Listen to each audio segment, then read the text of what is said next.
निष्पक्ष निर्भीक जन क्रांति का पक्षधर एक सैलाब, बिना डरे जनता की हक की आवाज मेट्रो टुडे लाइव पर फॉलो एवं सब्सक्राइब करें। हम हैं आपकी असली आवाज, मेट्रो टुडे लाइव। नमस्कार, मैं हूं सुशील शंकरविक। आप मेरे साथ देख रहे हैं आपका अपना बढ़ता हुआ channel metro today live. Metro today live में आज जो आए हुए हैं पैनलिस्ट, वो हैं एडवोकेट ब्रजेश जी, जयपुर से हाई कोर्ट के वकील हैं और एक सामाजिक कर्ता भी है, सेवक भी हैं, एक्स सोल्जरमैन भी हैं। ब्रजेश जी, आपका बहुत-बहुत स्वागत है मेट्रो टुडे लाइव में। जी, बहुत-बहुत धन्यवाद सर, बहुत-बहुत धन्यवाद। ब्रजेश जी, भारत देश हमारा किस तरफ जा रहा है? ये भारत देश जाना जाता था एक सोने की चिड़िया, लेकिन आज सोने की चिड़िया जो है किस तरफ चली गई, कुछ पता नहीं चल रहा। क्यों? क्योंकि इसमें नशाखोरी और अश्लील दवाओं की नशाखोरी, हर चीज की नशाखोरी, अफीम, गांजा, युवाओं को एक ट्रैक से दूसरे ट्रैक पे ले जा रहा है। यहाँ तक कि नशीली दवाओं का भी दुरुपयोग हो रहा है। नशा करने वाले व्यक्तियों की पहचान भी नहीं कर पाते हैं आप, वो एकदम स्वस्थ लगते हैं और जब केंद्र में जाते हैं तब उनको पता चलता है कि ये नशा करते थे या करते हैं।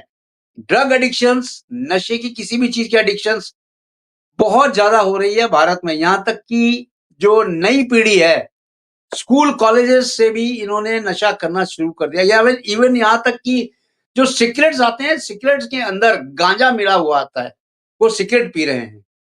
तो ब्रजेश जी, मैं आपसे सीधा सवाल ये करना चाहता हूं, क्या नशाखोरी से ही भारत का जो नवयुवक है वो ऊपर जाएगा या गर्द की तरफ जा रहा है? जी ब्रजेश जी, बताएं। जी सर, बहुत-बहुत धन्यवाद। देखिए सर, जैसे कोई भी चीज़ पहले से अस्तित्व में थी, इसका मतलब और तभी आज वो चीज़ आज भी यूज़ हो रही है। बिल्कुल सही है। और जैसा कि हम सर बहुत पहले से इस बात पर डिबेट करते आ रहे हैं, कई विषयों पर हम डिबेट कर रहे हैं, तो जब जी आप जी देखते हैं कि जैसे कि अपराध है, तो अपराध जी आज कोई नहीं हो रहे हैं, ये बहुत पहले से चले आ रहे थे। जी जी 1947 में हमारा देश स्वतंत्र जब हुआ तो हमारे यहाँ पर एक लिखित मसौदा लिखित एक प्रावधान होने की एक आवश्यकता महसूस की गई जी और उस समय पर हमारे जो फोर फादर्स थे उन्होंने एक संविधान की रचना की और संविधान का अर्थ एक तरह से ये कहिए कि हमारे बेसिक लॉ और हमारे लिए जो चीजें घटित हो रही हैं हमारे समाज में उन सभी चीजों को सरकार ने किसी चीज़ को पूरी तरह से, किसी चीज़ को आंशिक तौर पर, किसी को थोड़े-थोड़े तौर पर जैसे-तैसे, तो सरकार ने अपने उसमें लिया कंट्रोल में और उसके लिए सब्जेक्ट्स बनाए गए कि भाई ये सब्जेक्ट है, इन पर केंद्र सरकार अपना काम करेगी और ये सब्जेक्ट्स हैं, इन पर हमारी स्टेट गवर्नमेंट काम करेगी, जी राज्य सरकार काम। तो सर देखिए जो नशा है, ये नशा जी बहुत पहले से हमारे यहाँ पर चला आ रहा है। ऐसा बताते हैं कि इसका कोई रिकॉर्ड तो है नहीं लेकिन फिर भी एक मोटा-मोटा जो बताते हैं कि लगभग-लगभग 2000 साल से भी अधिक पुराना है हमारे यहाँ पर नशे की प्रथा। जी नशा करने की प्रथा 2000 साल से भी पहले से और उससे भी पहले होगी शायद। तो कई प्रकार के नशा हुआ करते थे, कच्ची शराब, भांग, अफ़ीम, गांजा, इस प्रकार के जो है जो नशीले पदार्थ या तो उनको डायरेक्ट उनको हुक्का के या फिर सिगार के माध्यम से पीते थे या उनको कोई पेय पदार्थ के तौर पर उनको हम प्रयोग में लाते थे।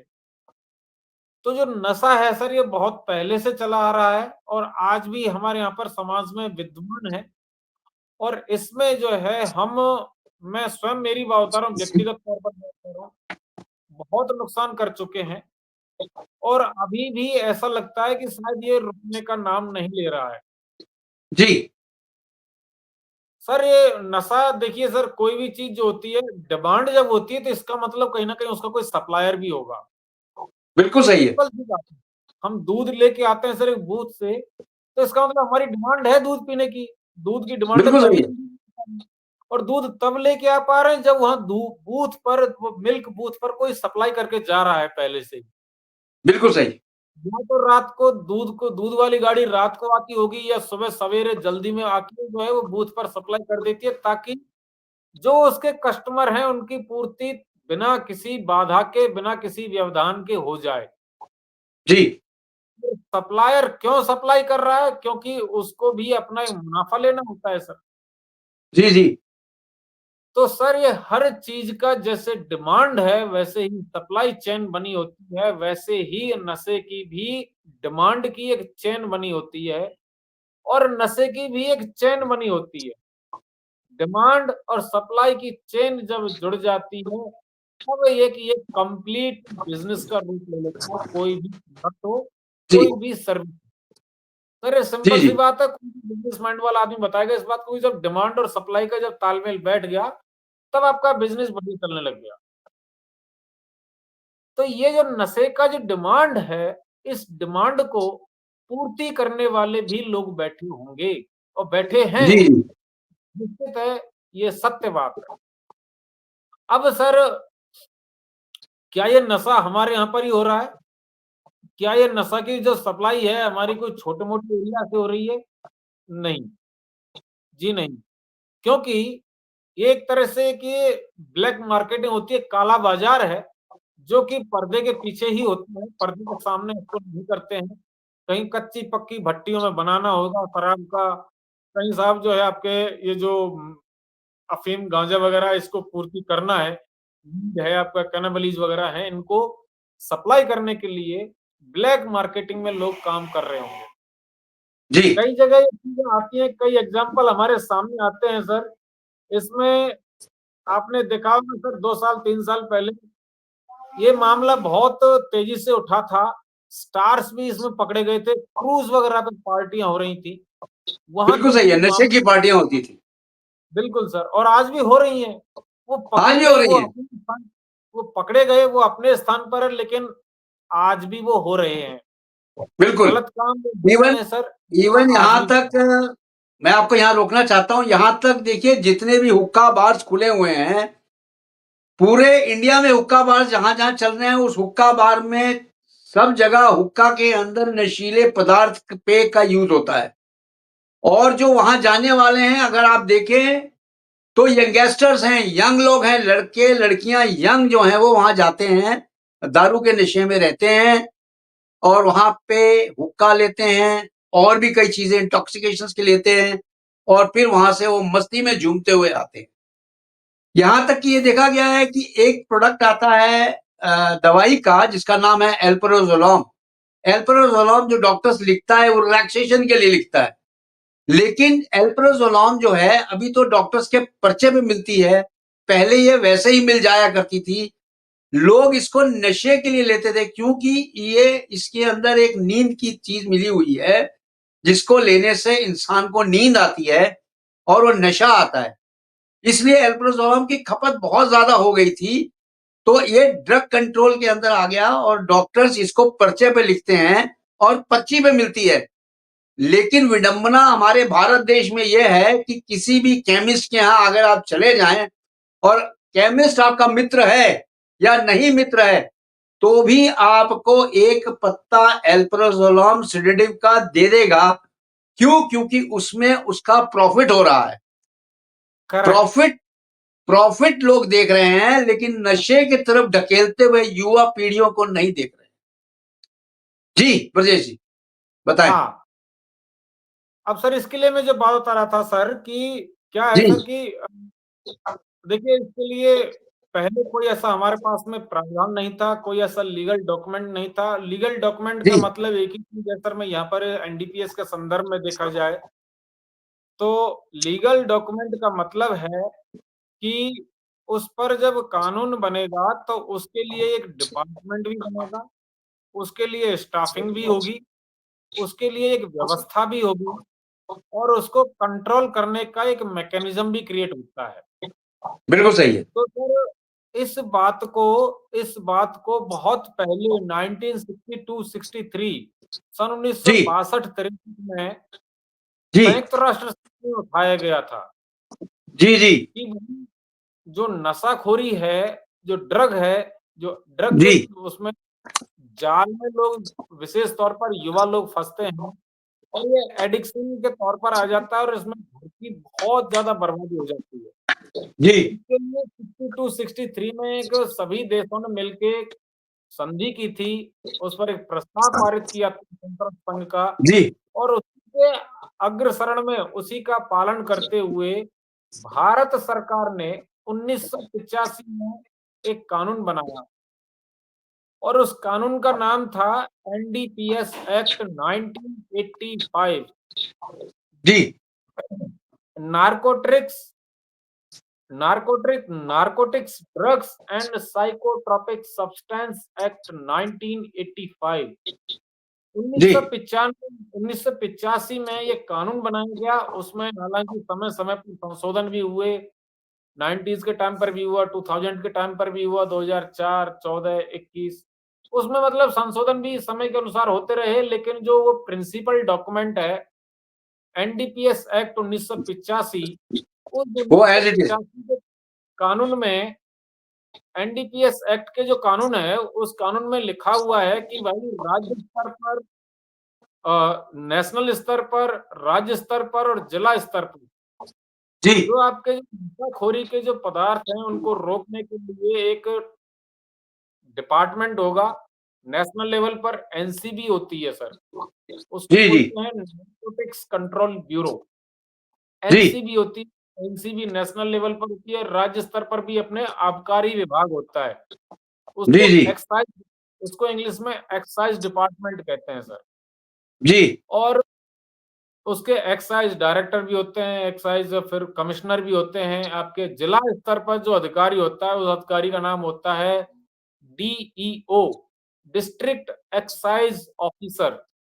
मैं राजस्थान के संदर्भ में अगर बात करूं तो हर जिले में एक जी डिस्ट्रिक्ट एक्साइज ऑफिसर है, जिला आबकारी अधिकारी होता है और उसका कर्तव्य होता है कि जिले में जो भी नशे का जो गोरख धंधा कारोबार चल रहा है 2 नंबर का उसको बंद करना और जो नंबर 1 का जो कारोबार हो रहा है ड्रग्स वगैरह में होना चाहिए, उसको रेगुलेट करना, उसका पालन करवाना, जी उसका इंश्योर करना। तो मैं एक बात बताता हूँ सर कि ज़्यादा समय ना लेते हुए अपनी 12-15 मिनट इसके थोड़ा-सा बैकग्राउंड में ले लिए। मैं इस पर थोड़ा एक आम जनता के तौर पर बात करना चाहता हूँ। जी देखिए, जो सप्लाई चेन बहुत बड़े ताकतवर होती है सर, क्योंकि हमने बहुत पहले भी सर ये चीज़ें सुना था और अनुभव भी किया इन चीज़ों का कई बार हुआ। अब सर थोड़ा-सा क्या है कि चुनाव आयोग थोड़ा कठोर हो गया, स्ट्रिक्ट हो गया, इसके चक्कर में कभी हो सकता है लुका-छुपी करके किया जाता होगा। अदरवाइज़ सर चुनावों में भी नेता भी सर इस काम को करते थे और चुनावों में शराब परोसी जाती थी। कई बार पहले आज से 8 साल पहले, 10 साल पहले कई पार्टियाँ इसको एक्सेप्ट भी करती थी कि भाई हाँ साहब ऐसा होता था। अब उस कंट्रोवर्सी में तो खैर हम नहीं जाते हैं, लेकिन हम ये कहना चाहते हैं कि सर यदि कोई देखिए परिवार न टूटे, हमारे साथ में जो होता है वो देखो सर किसी के साथ नहीं होना चाहिए, भगवान करे सर। इसके कुछ उपाय किए जा सकते हैं अपने स्तर पर, सामाजिक स्तर पर, इंस्टीट्यूशनल स्तर पर कुछ इसके उपाय किए जा सकते हैं। और कुछ उपाय करोगे तभी सर इसमें सफलता के चांसेस होते हैं, नहीं तो सर बर्बादी तो होती जा रही है सर। जी जी बर्बादी तो हो रही है। विशेष तौर पर आपके सर जहाँ पर रूरल एरिया है और जहाँ पर आपके सेमी रूरल एरिया है, जहाँ आपके बेरोज़गारी की दर थोड़ी ज़्यादा है और या जहाँ पर थोड़ा युवाओं को छूट मिल जाती है, वहाँ पर ये गोरखधंधा ज़्यादा होता है और इसमें युवा ज़्यादा फँसते हैं। तो इसके लिए सर देखिए थोड़ा-सा धैर्य थोड़ा क्या बहुत धैर्य की आवश्यकता होती है इस परिवार को और समाज को भी बहुत धैर्य की आवश्यकता होती है। इसके लिए मैं थोड़ा-सा बात बता दूँ सर कि भारत सरकार की और राज्य सरकार की भी एक योजना होती है। उसको बोलते हैं डी एडिक्शन स्कीम अर्थात नशा मुक्ति योजना। सर नशा मुक्ति योजना जो होती है, उसमें क्या है कि जिला स्तर पर एक हॉस्पिटल होना चाहिए इसके लिए अलग से। जी जी नहीं है, यदि नहीं है तो आपका जो जनरल जो हॉस्पिटल है, डिस्ट्रिक्ट जिला अस्पताल जो है, उसमें वार्ड या उसमें आपका डॉक्टर्स इसके लिए डेज़िग्नेट होने चाहिए। नहीं है डी तो एडिक्शन के आप लिए जी। डी एडिक्शन के लिए डी एडिक्शन के लिए करेक्ट। जिला स्तर पर ये जिला कार्य स्तर योजना बता रहा हूँ सर मैं सर। तो जी क्या जी होता है कि सर आपको मैं बता देता हूँ जिनके जैसे समस्या होती है, तो उनको करना क्या है? देखिए सर, करने के लिए सबसे पहले तो आप उसको डॉक्टर के पास आप जिला अस्पताल तक मत लेके जाओ। इतना जल्दी हो सकता है आप ना कर पाएँ भाई जिला अस्पताल में डायरेक्ट ले जाने के बजाय कि भाई जिला तो दूर पड़ता है और पता नहीं इसमें ये लक्षण है भी कि नहीं। क्योंकि सर जो लड़का या जो युवा, जो व्यक्ति नशा करता है उसके सर जो बिहेवियर होता है वो चेंज हो जाता है। और जी उसका एक ही टारगेट होता है कि भैया मुझे कहीं से भी अपनी बोतल का जुगाड़ करना है, मुझे कहीं से भी अपने वो जो भी अफ़ीम, गांजा वगैरह जो भी नशा करता होगा, मुझे उसका जुगाड़ करना है आज चाहिए तो चाहिए, कहीं से भी चाहिए। तो उससे क्या होगा, जी जी उसका जो व्यवहार होता है वो वायलेंट हो जाता है, क्योंकि उसको चाहिए, उसके घरवाले मना करेंगे तो सर वो रिटेलिएट करेगा। वो रिटेलिएट मतलब वो अपने सर वो उसका जवाब देगा, जवाब में उल्टे-सीधे शब्दावली भी आ सकती है। उसकी प्रवृत्ति हिंसक भी हो सकती है, उसकी प्रवृत्ति यहाँ तक कि मारने तक की भी प्रवृत्ति आ सकती है, यहाँ तक भी आ जाता है सर। तो इवन यहाँ तक ऐसी देखा गया है ब्रजेश जी, सुसाइडल टेंडेंसी भी आ जाती है ऐसे एडिक्शंस में।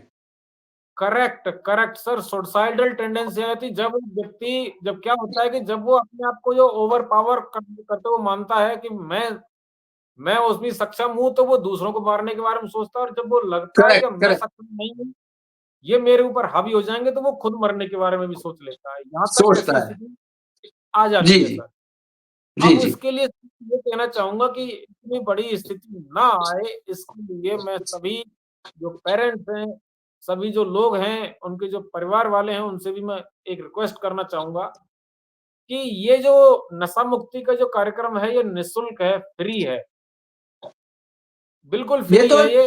कहीं ब्रजेश जी, नशा मुक्ति के केंद्र भी खुले हुए हैं जो चार्जेस भी लेते हैं, कुछ नॉमिनल चार्जेस लेते हैं और वहां पे भी होता है नशा मुक्ति केंद्र लिखा हुआ है कई जगह।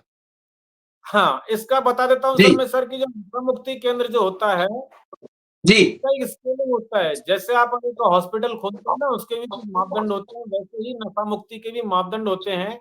और करेक्ट राज्य सरकार और केंद्र सरकार इसके लिए बाकायदा पैसा रिइम्बर्स करती है।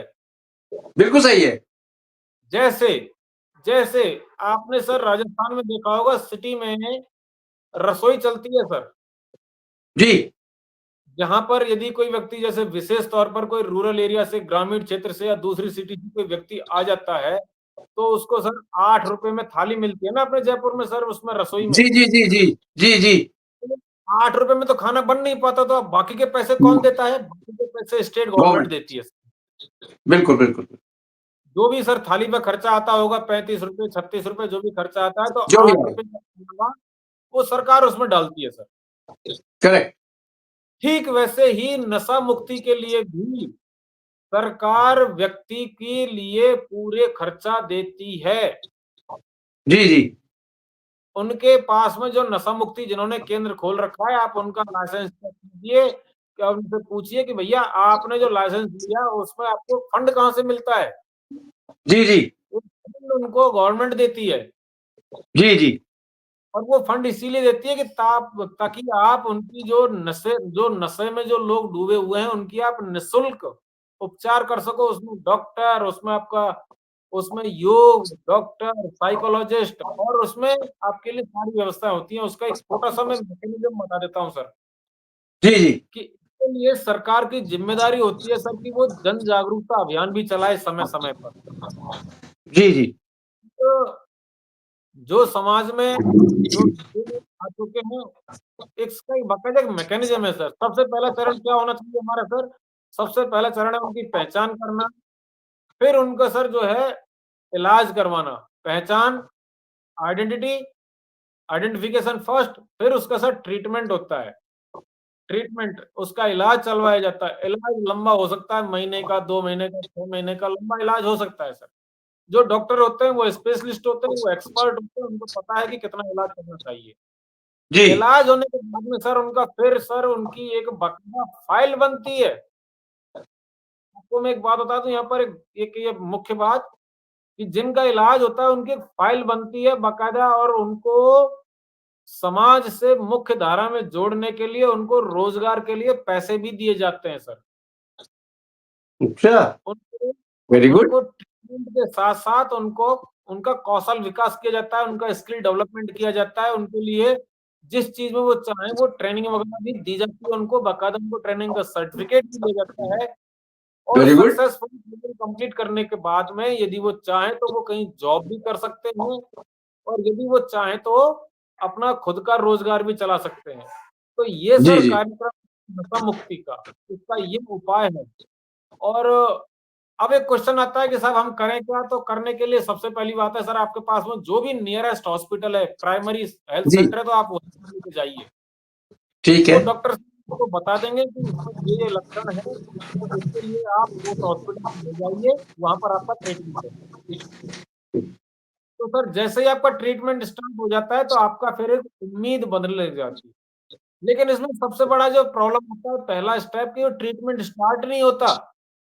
जी, सरकार ब्रजेश चाहती जी नहीं मैं है कि आपसे ब्रजेश जी मैं आपसे यही पूछना चाहता था कि जो दारू पीते हैं या कोई नशा करते हैं, किसी भी चीज़ का ड्रग एडिक्शंस हो या किसी भी चीज़ का एडिक्शन हो, एडिक्शंस तो सालों-साल से ये लिए आ रहे हैं। उसको छोड़ना तो बहुत ही मुश्किल हो जाता है क्योंकि मैंने ऐसे लोगों को देखा हुआ है कि नशा मुक्ति केंद्र में जाने के बाद भी उनका जो एडिक्शन है वो छूटता नहीं है। क्यों? क्योंकि उनको वो लत पड़ी हुई है। दारू पीने वाले को दारू मिलनी ही चाहिए, खाना मिले ना मिले। नशा करने वाले को कहीं से भी वो नशा चाहिए। इवन यहाँ तक देखा गया है कि अगर उनको नशा नहीं मिलता है, तो वो किसी भी हद तक जाने के लिए तैयार है। इसीलिए जी, सर मैं ये कह रहा हूँ हाँ, बिल्कुल, बिल्कुल। देखिए सर हमेशा अभी तक 99% 0.99% जो केस हैं उसमें मैटर जो होता है भाई जो दवाई होती है सर वो हमेशा कड़वी होती है, मीठी दवाई नहीं होती। जी, जी, जी। और जो बीमार व्यक्ति होता है उसको सर दवाई सर वो ऐसा लगना चाहिए जो जीभ का टेस्ट जहाँ मीठापन आए वो दवाई पीने में अच्छा लगता है हमको। जी, जी। डी एडिक्शन जो प्रोग्राम है, जो आपका जो नशा मुक्ति का जो चीज़ है, नशा मुक्ति की जो प्रक्रिया है वो लंबी है, मानते हैं इस बात को तो धैर्य रखना पड़ेगा, ये बात मैंने पहले ही कही थी। और उसकी अरे! इस आदत को कैसे छुड़ाया जाए इसके लिए डॉक्टर डिसाइड करते हैं, उनका ट्रीटमेंट 6 महीने, साल भर भी चल सकता है सर, 1.5 साल भी चल सकता है। ब्रजेश जी, ये जो नशा मुक्ति केंद्र है, ये तो ठीक है गवर्नमेंट संचालित है या संचालित है अच्छे-अच्छे डॉक्टरों से, पढ़े-लिखे डॉक्टरों से। कुछ ऐसे नीम हकीम वैद्य भी बैठे हुए हैं कि आपकी दारू 7 दिन में छूट जाएगी, ऐड आते हैं, आपकी दारू 7 दिन में छूट जाएगी, हमारे पास आइए, 7 दिन की पुड़िया देते हैं। खाने में मिला के दे दीजिए, छूट जाएगी, पानी में मिला के दे दीजिए, छूट जाएगी या उसको डायरेक्ट पिला दीजिए या ये 7 नारियल ले जाइए, नारियल वार के उसके तरफ से मंगलवार को हर मंगलवार को ही रख दीजिएगा वहाँ पे। ऐसी भी कई प्रक्रिया में लोग फँस जाते हैं। क्यों? क्योंकि देखिए इस तरह से क्योंकि देखिए ब्रजेश जी अगर जो दारू पीने वाला है वो जल्दी वो समझ जाता है कि मेरे छुड़वाने के लिए ये सब प्रक्रिया कर रहे हैं, तो वो जाता ही नहीं है डॉक्टर के पास। और वो अगर पुड़िया उसकी खाने में मिला के दे दी जाती है, भगवान जाने क्या होता है उसके अंदर, सफ़ेद सा चूर्ण मिला के देते हैं, खाने में मिला के दे दीजिए, तो या तो वो खा नहीं पाता है, अगर खाता है तो उसको उल्टियाँ दस्त हो जाती हैं। देखिए सर, मैं बताऊँ आपके लिए देखो किसी भी नीम, हकीम, बाबा इसके चक्कर में बिल्कुल भी नहीं पड़ना है। कारण बताता हूँ सर आपके लिए जी, देखिए इसमें कि पहले चलता था और आज भी कई जगह चलता भी है कि साहब साँप खा गया, बिच्छू खा गया, तो उसको मैं देसी दवाई दे देता हूँ। देखिए सर इनमें कोई करेक्ट, रेश्यो नहीं होती, हम कोई डॉक्टर नहीं है, इस चीज़ के लिए हम गारंटी नहीं लेते कि क्या हो सकता है। डॉक्टर जो होते हैं वो स्पेशलिस्ट होते हैं, वो एक्सपर्ट होते हैं और बिल्कुल, बिल्कुल, इसीलिए बिल्कुल। कि क्या होता है यदि कोई नहीं जा रहा है डॉक्टर के पास में नहीं जा रहा है, वो हॉस्पिटल में नहीं जा रहा है, उसको ज़बरदस्ती लेके जाना है। उसको जी, ज़बरदस्ती लेके जाना है, महीने 2 महीने उसको ज़बरदस्ती उसके खाने में जो डॉक्टर बोलते हैं, जैसे बोलते हैं, वैसे वो दवाई देनी है, ताकि क्या है कि सर उसका डी एडिक्शन का प्रोग्राम चालू हो सके, उसका नशा चालू मुक्ति हो का जाए। कार्यक्रम चालू हो सके सर। क्योंकि बिल्कुल, वो एक बिल्कुल। ऐसे लेवल पर पहुँच चुका है कि वहाँ से उसको वापस लाना साधारण बहुत कार्य नहीं है, मुश्किल है। कुछ नहीं होता वो सर। वो एक बहुत बड़े सर एक मतलब अपने आप में एक बहुत एक बड़ा लेवल लिए हुए होता है और वो देश दुनियादारी से बिल्कुल अलग रहते हैं वो लोग। उन्हें इनसे तो कोई मतलब नहीं होता, कभी भी किसी को मार भी सकते हैं, मर भी सकते हैं। उनके अंदर एक सुसाइडल टेंडेंसी होती है, तो उस टेंडेंसी को, उस आदत को रिवर्स करना, रिवर्स गियर में डालना उस चीज़ को बहुत ही धीरे-धीरे, आराम-आराम से स्टेप बाय स्टेप डॉक्टर करते हैं। अब लेकिन जो मैं प्रॉब्लम है, उस प्रॉब्लम की बात बताना चाहता हूँ कि इसमें सर क्या है कि जी, आपको उसमें जाइए, करवाइए और जब उनकी फाइल वगैरह यदि नहीं बनती है, तब आप सर इसकी कंप्लेंट कर सकते हैं जिला कलेक्टर के पास। और आपके पास में जिला कलेक्टर और एसडीएम के पास भी इस चीज़ की कंप्लेंट कर सकते हैं। यदि वहाँ सुनवाई नहीं होती है, तो फिर उसके बाद में सर आप कोर्ट का सहारा लीजिए। जी, आपको सर इसके लिए क्या है कि सर नशा मुक्ति के लिए एक प्रक्रिया, यदि कोई डॉक्टर, यदि हॉस्पिटल में कहीं ट्रीटमेंट में कहीं प्रॉब्लम आती है, कुछ लोग ऐसे होते हैं जो डॉक्टर के पास जाना नहीं चाहते, पेशेंट जाना नहीं चाहता, अब घर वाले उसको ले जा नहीं पाते, क्यों? क्योंकि उनके पास वो इतनी ताकत नहीं है कि उसको उठा के ले जाएँ। तो सर इसमें ये भी उपाय है कि सर पुलिस भी इसमें बाय फ़ोर्स ले जा सकती है उसको हॉस्पिटल में, उसके जीवन बचाने के लिए। हुँ, हुँ। हाँ, उसको ये ध्यान रखना है कि उस मरीज़ के साथ में ज़्यादती ना हो, उसके साथ में सर ऐसा कोई अत्याचार ना हो, ये चीज़ ध्यान रखी जाए कि ऐसा ना हो कि डॉक्टर साहब जो है, बोले कोई पेशेंट, कोई इसका वो देखभाल करने वाला है ही नहीं, तो ऐसे ही लावारिसों की तरह पड़ा हुआ है। ऐसे नहीं होना है, क्योंकि सबको ड्यूटी दी गई है, डॉक्टर को भी ड्यूटी दी गई है, पुलिस वालों को भी ड्यूटी दी गई है। उन्हें जी, अपनी ड्यूटी करनी है। उस ड्यूटी में यदि लापरवाही होती है, तो आप इस मुद्दे को तुरंत उठाइए।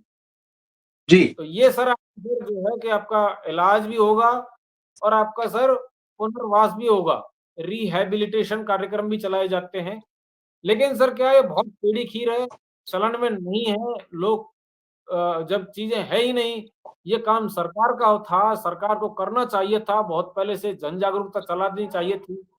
तब लोगों के दिमाग में आता है, अब अचानक कोई नई चीज़ करोगे तो लोगों के दिमाग में हो सकता है ना आए, तो उनको नई चीज़ लगेगी और फिर हॉस्पिटल को भी जगाना मुश्किल होता है, क्योंकि वहाँ पर इस तरह से रजिस्टर खोल ही नहीं रखे होंगे उन्होंने। ऐसी कोई बिल्कुल सही है। सारी बात नहीं होगी। जब रजिस्टर, नया रजिस्टर खोलने में सर दर्द होगा उस हॉस्पिटल प्रशासन को।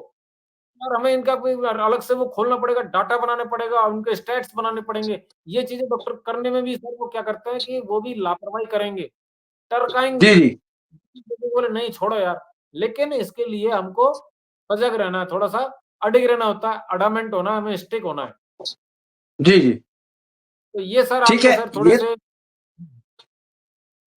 मैंने कहा बरजेश जी आपने ये तो बता दिया कि जो ड्रग एडिक्ट लोग हैं उनका एडिक्शन कैसे छुड़वाया जाए उसके उपाय भी आपने बता दिए।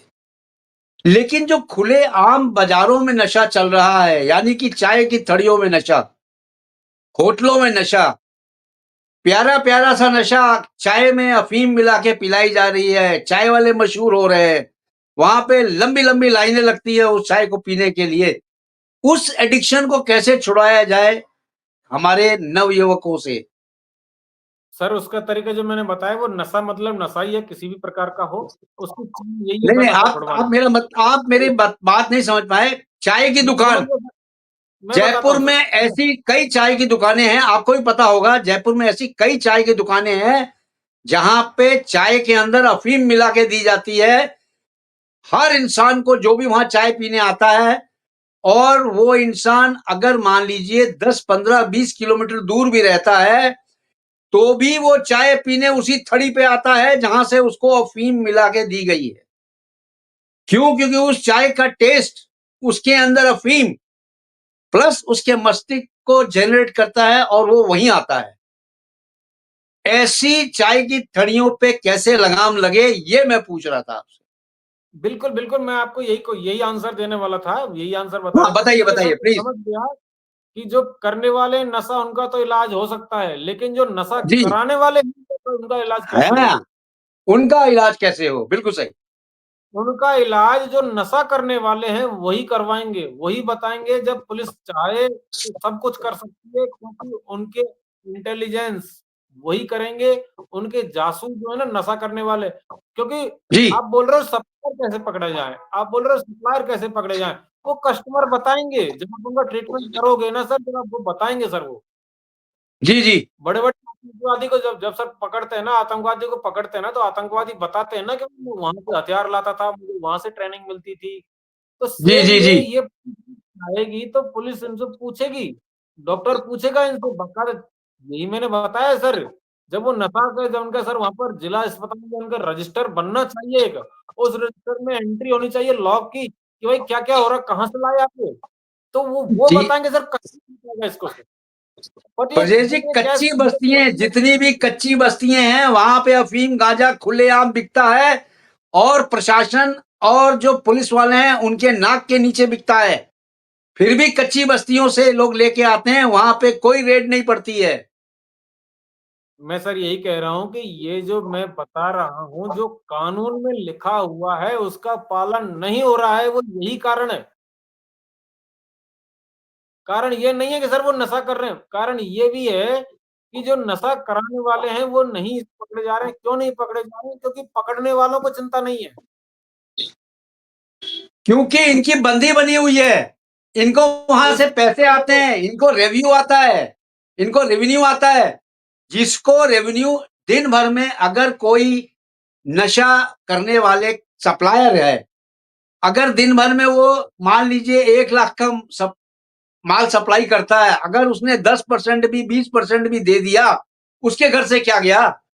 लेकिन उसने कई नव युवकों की जो स्थिति थी खराब कर दी, और हमारे नए नवेल नवेल जो स्टूडेंट हैं, जो हमारी युवा पीढ़ी है, उसको नशे की तरफ धकेल दिया।